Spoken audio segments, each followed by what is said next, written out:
দ্রুত গতিতে এগিয়ে চলছে চাঁপাইনবাবগঞ্জ সদর উপজেলার বারোঘরিয়া বাজার থেকে সোনা মসজিদ স্থলবন্দর পর্যন্ত ৩১ কিলোমিটার সড়ক প্রশস্তকরণের কাজ। মাটি খনন করে বালু ও পাথর ভরাটের পাশাপাশি নির্মাণ করা হচ্ছে ড্রেন, কালভার্ট। ৬.২ মিটারের সড়ক প্রশস্ত হয়ে এখন হবে ১০.৩ মিটার।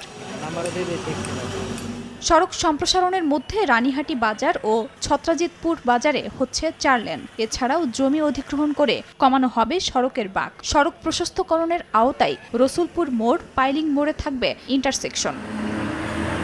দীর্ঘদিন পর সড়ক প্রশস্তকরণের কাজ শুরু হওয়ায় খুশি স্থানীয়রা। সড়কটি সম্প্রসারণ হলে কমবে ভোগান্তি, গতি বাড়বে আমদানি রপ্তানিতে।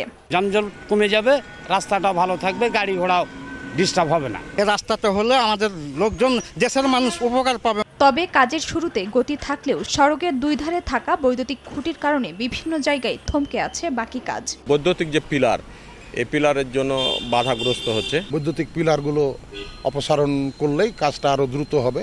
বৈদ্যুতিক খুঁটি অপসারণের উদ্যোগের কথা জানান পল্লী বিদ্যুৎ সমিতি ও নেসকোর কর্মকর্তারা। অন্যদিকে নির্ধারিত সময়ের আগেই বাকি কাজ শেষ হওয়ার আশা সড়ক বিভাগের। আশা করছি পল্লী বিদ্যুতের খুঁটির কারণে রাস্তা সম্প্রসারণের কাজ বিলম্বিত বা বাধাগ্রস্ত হবে না ইনশাআল্লাহ। দুইটা প্রতিষ্ঠানের যে ইউটিলিটি শিফটিং এর যে ইস্যুটা, সেইটা শিফট করা যত দ্রুত সম্ভব হবে আমাদের জন্য আসলে কাজ বাস্তবায়নটাও তত দ্রুত পসিবল হবে।